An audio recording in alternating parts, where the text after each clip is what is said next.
안녕하세요. 데이터 구조 두 번째 비디오입니다. 오늘은 비주얼 스튜디오를 가지고서 디버깅하는 법을 여러분에게 좀 소개시켜 드리고자 해요.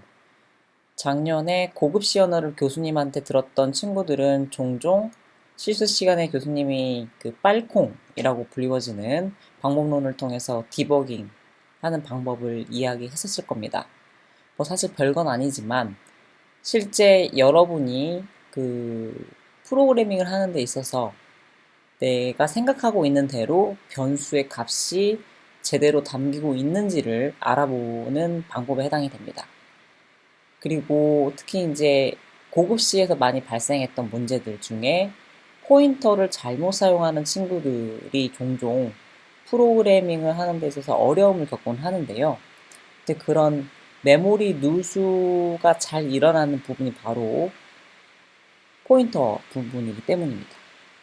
여러분이 또한 그 자료구조 시간에 많이 사용하는 문법 자체가 포인터이기 때문에 그 메모리 누수를 디버깅하는 방법은 참 중요할 것 같아요. 그리고 복학생 혹은 편입생들 중에서 OJ 사용법을 잘 모르는 친구들이 있을 것 같아서 간략하게 소개하는 시간을 좀 더 추가적으로 넣어볼까 합니다. 그리고 백준 사이트 혹은 프로그래머스 소프트웨어 익스퍼트와 같은 그 코딩 테스트를 위한 몇 가지 사이트를 여러분에게 소개하고 마무리하도록 하겠습니다. 자, 어딨나요? 있군요. 먼저 비주얼 스튜디오 2010을 가지고 프로젝트 생성하는 방법 다들 알 거라 생각 들지만 혹시나 하는 마음에 준비해 봤습니다. 보통 새로 만들기에서 프로젝트를 선택하시고요. 요 윈도우 32 콘솔 응용 프로그래밍을 골라주시면 돼요. 대부분 다 친구들이 다 디폴트 경로를 설정을 하는데 본인이 원하고자 하는 그러니까 코딩한 CPP 혹은 C 파일이 저장되고자 하는 위치를 바꾸고 싶으시면 이렇게 클릭하시고 바탕화면에 프로그래밍 이런 식으로 만드시고 폴더 선택 하셔도 돼요. 그리고 뭐 프로젝트 이름이니까 교수님 항상 습관적으로 테스트, 아주 간단한 것들은 테스트 이렇게 만들기도 하죠. 마침 하면 짜잔, 기본적으로 이렇게 생깁니다. 2012 혹은 2015 맨 앞에 자동으로 생겼던 요 stdafx.h라고 하는 파일은 그 미리 컴파일 된 헤더라고 해서 지금 당장 여기서 설명하진 않겠지만 지우면 프로그램이 정상 동작하지 않아요. 잘 보세요. 지금 그대로 디폴트로 생성된 코드는 그대로 종료가 되죠. 만약에 우리가 여기를 이렇게 주석 처리하고 실행하면 안 되죠. 여기 밑에 에러를 보시면 미리 컴파일된 헤더를 찾는 동안 예기치 않은 파일의 끝이 나타났습니다. 소스에 추가하시겠습니까? 라는 소리는 하라는 소리예요. 요거는 여러분이 비주얼 스튜디오를 사용할 때에만 넣어야 되는 구문에 해당이 됩니다. 이렇게 해서 이제 프로젝트 생성법을 여러분이 아셨죠? 이 프로젝트가 어디에 생성됐는지 종종 모르는 친구들이 있어요. 그럴 수 있죠. 그럴 때는 이렇게 솔루션 탐색기의 프로젝트 명에서 우클릭을 하세요. 마우스 우클릭을 이렇게 하면 윈도우 탐색기에서 폴더 열기라고 하는 게 있습니다. 현재 내 코드가 여기에 있는 거예요. 아까 교수님이 프로그래밍이라고 하는 폴더를 바탕화면에 만들었잖아요. 그리고 테스트라고 하는 또 그 프로젝트 이름을 만들었고, 그러니까 우리는 실제 현재 경로, 여러분이 상대 경로 지정을 할 때 현재 경로는 여기에 해당이 되는 겁니다. 여기 test.cpp 보이시죠? 이렇게 프로젝트를 생성을 하고 코딩을 하시면 돼요. 보통 내 코드가 아무 문제 없이 잘 동작하는지 보고 싶을 때 우리 가장 많이 하는 게 헬로 월드 찍어보죠. 오늘도 한번 찍어봅시다. 짠! 컨트롤 F5를 누르시면 아이고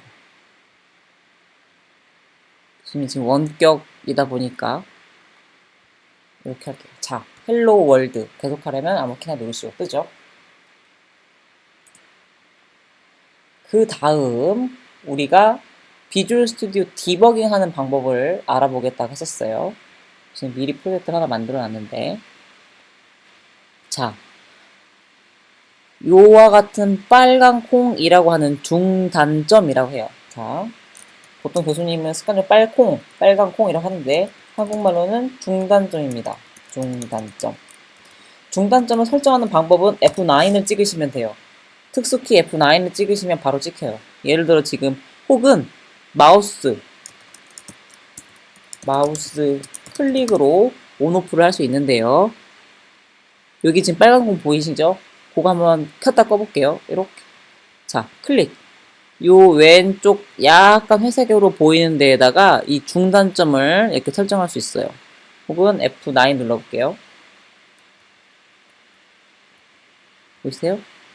요 지금 커서 왔다 갔다 하는 데에다가 F9을 누르면 이렇게 중단점이 설정이 됩니다. 자, 그럼 왜 중단점이냐? 요 빨콩은 제가 요 줄까지 이 줄 이전까지를 실행하도록 하는 겁니다. 즉 위에서부터 아래로 프로그램이 순차적으로 실행이 되는데요. 컴파일러가 그 프로그램이 실행되다가 요 15번째 라인까지 실행이 되고 16번째를 실행하지 않은 상태에서 대기를 걸게 되는 거예요. 자, 이렇게 빨간 콩을 설정하고 프로그래밍을 F5를 눌러서 실행을 해볼게요. 짠. 자, 여기 빨간 콩 앞에 노란색 보이시죠? 내 프로그램이 이렇게 쭉 하다가 여기까지 실행이 된 거예요. 일단 i라고 하는 값에 어떤 값이 들어갔는지 궁금하면 이 조사식이라고 하는 부분에 변수명을 쳐보세요. 자, 딱 0 들어가 있죠. 교수님이 지금 한 줄씩 한 줄씩 실행을 해보면 이제 포문을 만날 테니까 16, 17, 16, 17, 16, 17 라인을 10번 반복할 거예요. 그때 i 값이 어떻게 바뀌는지 한번 볼게요. 한 줄씩 실행하는 방법은 F10. 한 줄씩 실행하기는 단축키 F10이에요. 봅시다. 한 줄, 한 줄. 16, 17, 16, 17, 16, 17. 자, 16 실행하니까 i 또 4, 다시 또 실행하니까 5 계속 올라가죠. 이렇게 내가 어떤 특정 변수의 값이 잘 반영되고 있는지를 알고 싶을 때 이와 같은 방법으로 디버깅을 할 수 있어요. i 말고 그러면 우리 지금 pnum이라고 하는 이렇게 봅시다. pnum이라고 하는 녀석의 값이 대대로 들어가는지를 보는 거예요. 이제 교수님이랑 같이.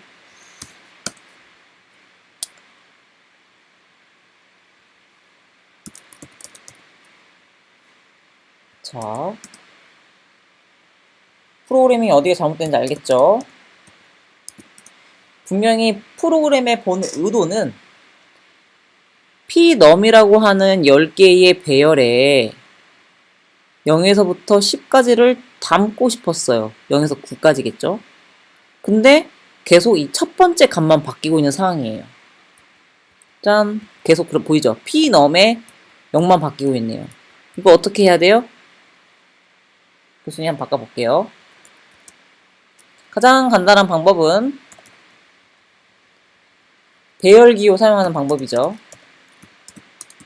이렇게 일단 배열기호 사용해서 한번 넣어볼게요. 그리고 우리 pnum이 내가 의도했던 대로 순차적으로 들어가고 있는지를 볼게요.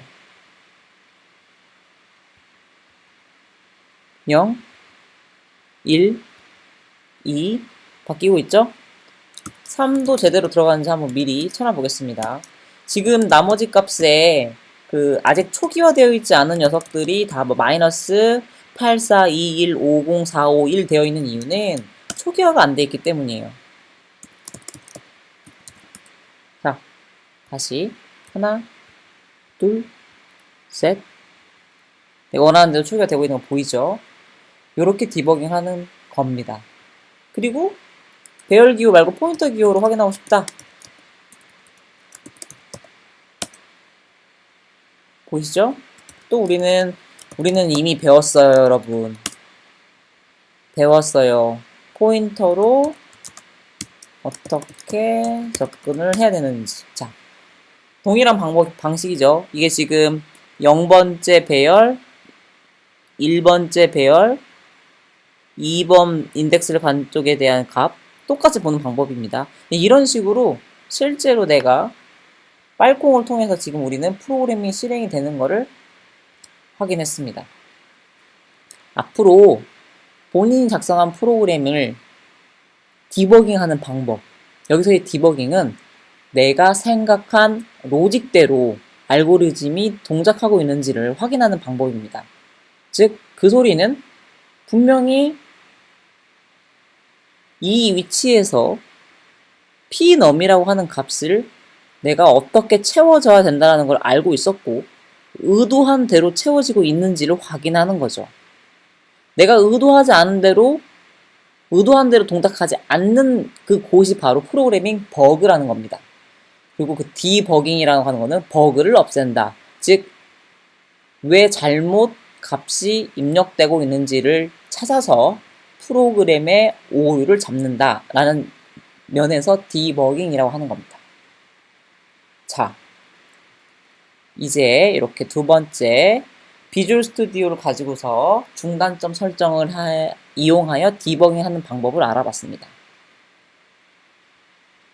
다음에는 메모리 누수를 잡는 법을 알아볼게요.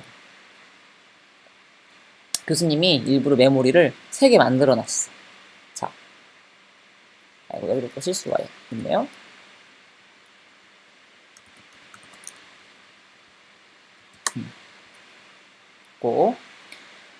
여러분 이미 다 알고 있다시피 emalloc 하는 함수를 통해서 동적 할당을 했네요. 여러분 기억나시죠? 동적 할당은 반드시 요 free라고 하는 녀석으로 메모리 해제를 해줘야 됩니다. 일단 교수님이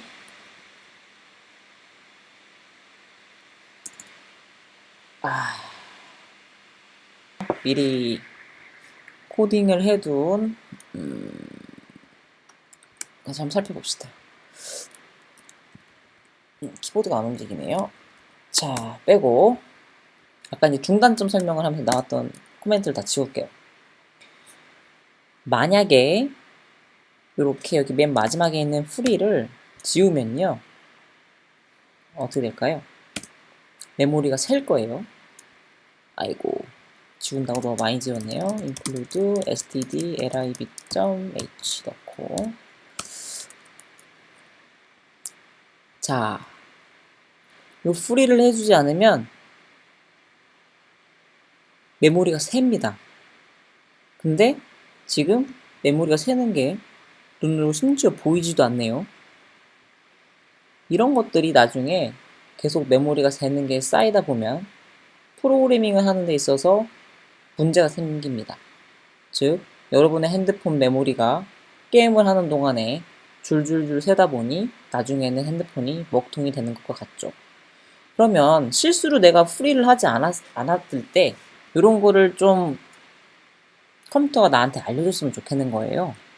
그래서 그럴 때는 이렇게 요 구문을 사용하시면 됩니다. 지금 교수님이 추가해 놓은 여기 아래 두 줄 넣으시고 프로그램이 끝나기 전에 이렇게 아래 한 줄, 이제 프로그램이 끝나기 전에 넣어보세요. 그러면 요 덤프 메모리 릭스라고 하는 녀석의 함수를 통해서 실제 21번 줄에서 메모리 리익이 발생했다는 걸 알 수 있어요. 봅시다. 이렇게 설정하고 F5를 눌러보면 짠! 여기 보이세요? Detected Memory Leak. 메모리 누수가 발견되었다. 여기 16번째 줄이라고 나와 있네요. 딱 하면은 이 pnum이라고 하는 이 변수에서 메모리가 샌다라는 거를 얘기해 주는 겁니다. 실제 그래서 이렇게 데이터 요렇게 요 메모리가 해제되지 않았다라는 의미예요. 즉 우리는 이 내가 pnum을 해제해 주지 않았구나 라고 알게 되고 이렇게 풀이를 선언해 준 다음에 다시 F5를 눌러 볼게요. 그러면 짠! 메모리 리익이 발생하지 않았습니다. 즉 요 덤프 메모리 릭스라고 하는 함수를 통해서 우리는 내 프로그램에 메모리 릭이 있는지 없는지 유무를 체크할 수도 있고 대략적으로 그 위치를 메모리가 어느 변수에서 세고 있는지를 알 수가 있습니다. 자, 이렇게 비주얼 스튜디오를 이용해서 디버깅하는 법, 메모리 누수 잡는 법을 설명했어요. 다음 OJ 사용법에 대해서 얘기하도록 하겠습니다. OJ 아이코. 자, OJ 시스템의 주소는 이렇게 exbar oj.세종.ac.kr로 들어가셔도 되고요. 혹은 oj.세종.ac.kr을 이렇게 치고 들어가셔도 됩니다. 교수님 보통 이쪽으로 들어가요. 로그아웃 한번 해볼게요. 보통 이 화면에서 로그인을 하시면 돼요. 여러분 같은 경우는 아마 학번으로 되어 있는 걸로 알고 있습니다. 교수님은 아이디가 이렇게 있어서 로그인하고 들어갈게요. 자료 구조 및 실습 002를 누르시면 되는 겁니다. 여러분이 002반이에요. 그러면 왼쪽 보시는 것과 같이 1주차, 2주차, 3주차, 4주차 해서 쭉 이 리스트가 보이실 거예요. 여러분이 문제풀이를 지금 하셔야 되는 건 요 1주차 실습에 해당이 되죠? 자, 눌러보시면 문제 1, 2, 3, 4 해가지고 8번까지 있고요. 문제 1번 누르시면 서브밋이라는 버튼과 샘플 서브밋이라는 게 있어요. 샘플 서브밋은 사실 교수님들이 그 테스트를 위한 부분이기도 하고 저 샘플을 넣어놔야만이 여러분이 검증이 가능해요. 그러니까는 일단 지금 숙제를 할 때는 이것보다도 이 서브밋이라는 것을 이용을 하셔서 제출하시면 됩니다.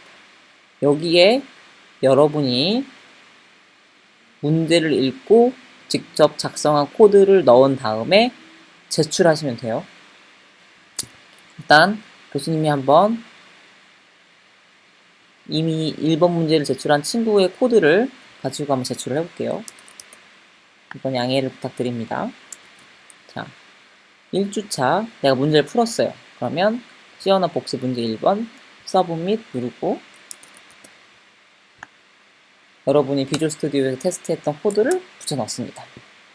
그리고 나서 서브밋 이렇게 제출하게 되면 저징이라고 하는 그 내 실제 코드의 입력과 아웃풋이 비교를 통해서 알고리즘이 제대로 동작했는지를 본 다음 accept라는 걸 띄워줬네요.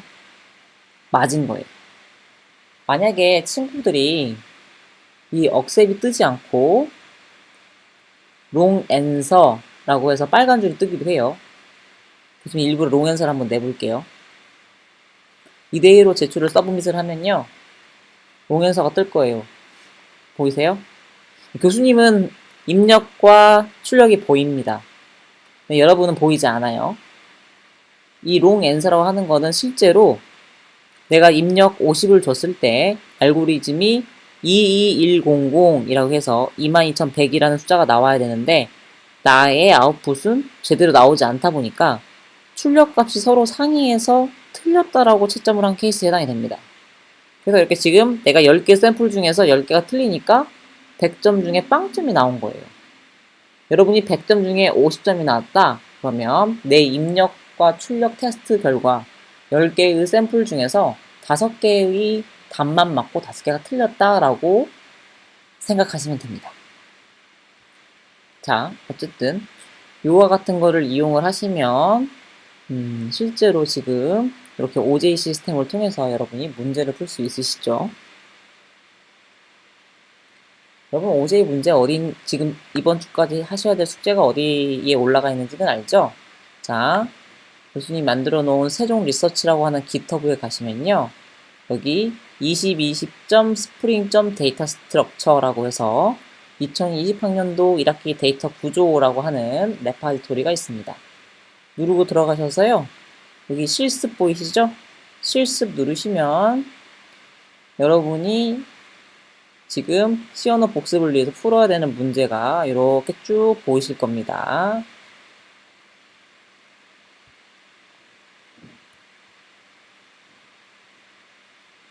자, 이렇게 지금 오늘의 학습 목표 중에서 3개를 달성했네요. 그 다음 여러분이 실제 이제 영어 공부를 하고 나서 토익 혹은 토플이라고 하는 공인 인증센터를 통해서 점수를 인정받고 있습니다. 코딩 테스트 같은 경우도 그런 시험 제도가 있으면 내가 회사 입사 이전에 미리 충분한 연습을 해볼 수 있겠죠. 학교 OJ 시스템은 여러분이 듣는 C언어, 고급시, 자료구조, 알고리즘 이외에는 별도의 문제들은 또 제공되고 있지 않고 문제의 풀이 적다 보니까 연습을 하기에는 조금 부적합해요. 즉, 학교에서 배우는 것들은 항상 최소로 배우는 겁니다. 그럼 이 학교에서 배웠던 것들을 기반으로 내가 좀 더 연습을 통해서 나를 다듬고 싶다. 이럴 때는 이와 같은 사이트들을 이용하시면 돼요. 요즘 최근에 그 작년 수업 시간에도 소개했던 것 중에 하나인데 이 삼성 익스퍼트라고 하는 사이트가 있어요. 한번 가볼게요. 구글 가가지고 삼성 익스퍼트라고 치시면 여기 나오시죠. 삼성 소프트웨어 익스퍼트 아카데미. 이곳이 이제 삼성전자에서 관리를 하고 있는 풀에 해당이 돼요. 삼성전자는 직군이 소프트웨어 직군이랑 S 직군이라 하고요. E 직군, 엔지니어링 직군으로 나눠져요. S 직군 같은 경우에는 입사할 때 반드시 그 서티라고 불리워지는 자격증을 따야 됩니다. 그리고 삼성전자 안에서 승진을 할 때마다도 그 서티도 단계가 있는데요. 그 레벨을 반드시 따야만이 승진이 되는 구조로 되어 있어요. 즉 끊임없이 실무를 하고 있는 사람은 알고리즘에 대한 준비가 영어 공부만큼이나 중요하다는 의미에 해당이 됩니다. 이 사이트가 바로 그런 문제풀 사이트예요. 로그인을 하고 교수님은 회원가입을 해놨어요. 처음 이 사이트를 보는 친구들은 회원가입을 직접 하시면 되고요. 로그인을 하고 들어가 보면 코드 런톡이라고 있는데 바로 문제를 풀고 싶으시면 이렇게 코드에 프로블럼을 누르면 사람들이 다양한 문제를 올려놓고 있어요. 그래서 내가 문제를 풀면 되는 거죠.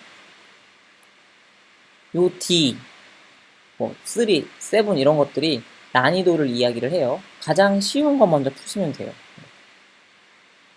그럼 여기 D1 먼저 나오죠. 홀수만 더하기라고 하는 문제가 어떤 문제인지 살펴봅시다. 여러분이 보시던 OJ랑 비슷해요. 10개의 수를 입력받아 그 중에서 홀수만 더하는 값을 출력하는 프로그램을 작성하여라. 재학생이 있고 입력과 출력이 주네요. 이건 입력과 출력에 대한 예시입니다. 이를 통해서 여러분이 이 문제를 풀 수가 있는 겁니다. 여기 이제 사람들이 서로 주고받은 댓글에 해당이 되고요.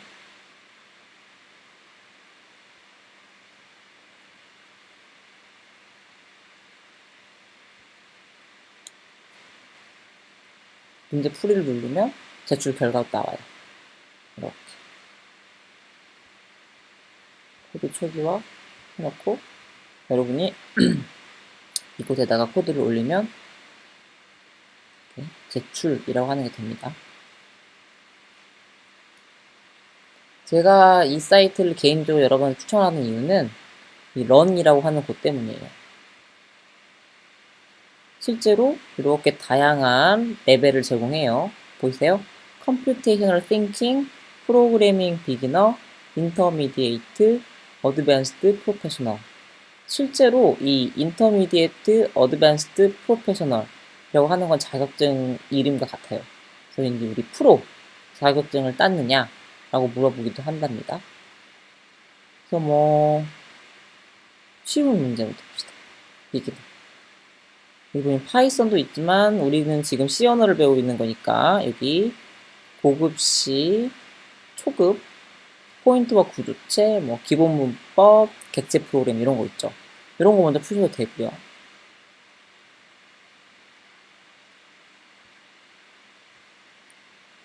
교수님 기억이 맞다면 강의가 있는데 오늘 강의가 안 보이네요.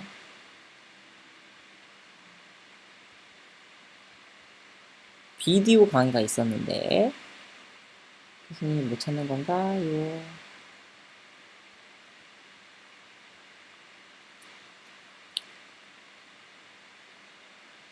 비디오가 안 보이네요, 오늘따라. 그리고 이 코드 배틀이라고 하는 곳에 들어가면 실제로 이제 나의 실력을 검증하기 위한 곳들입니다. 그러니까 문제풀이 은행이라고 생각하시면 되고요. 내가 어느 레벨인지 모를 경우에는 이렇게 진행을 하시면 돼요. 다음 백준 사이트에 가볼게요. 백준 사이트는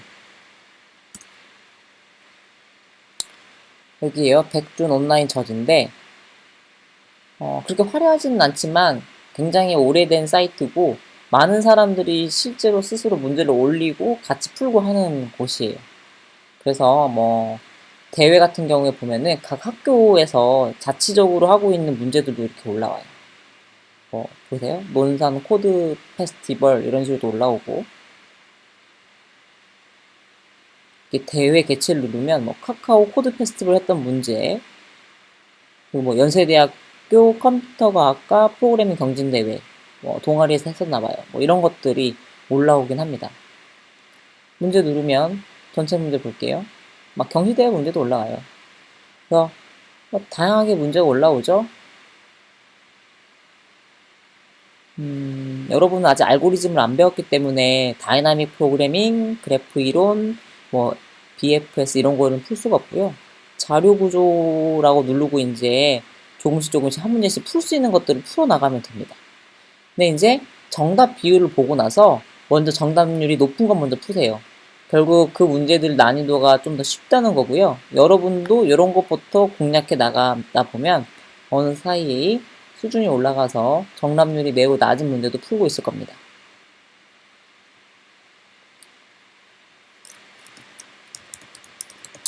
그 다음이 이제 프로그래머스라고 불리워지는 공간인데 최근에는 교수님도 이곳에 안 들어가 봤어요. 근데 많은 회사들이 이 회사를 통해서 코딩 테스트를 보고 있다고 알고 있어요.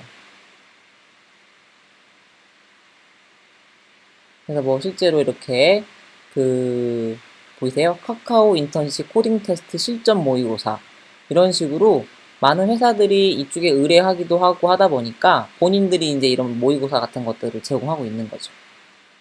여러분도 만약에 카카오에서 하고 있는 코딩 테스트가 어느 정도인지를 알고 싶으면 이와 같이 모의고사를 응시할 수도 있는 겁니다. 왜 코딩 테스트를 자꾸 얘기하냐면요. 나중에 4학년 마치고 회사에 취직을 할 때 대부분의 회사들이 이제는 서류 통과하자마자 혹은 서류 통과 이전에 코딩 테스트를 먼저 통과한 친구들에 한해서 자격, 즉 뭐 기술 면접을 본다거나 인터뷰를 할 수 있는 기회를 줍니다.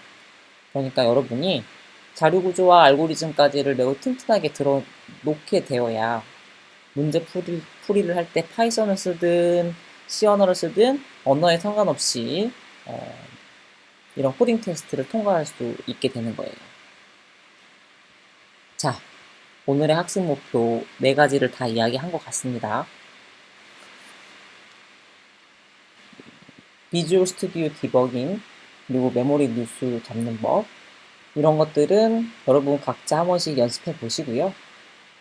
지금 당장 백준이나 소프트웨어 익스퍼트 사이트에서 문제를 풀어야 되는 건 아니지만 이번에 자료구조 수업이 끝나고 여름방학부터 한 번씩 시작하는 거는 참 도움이 될 것 같습니다. 그럼 이것으로 두 번째 비디오를 마치도록 하겠습니다. 수고하셨습니다.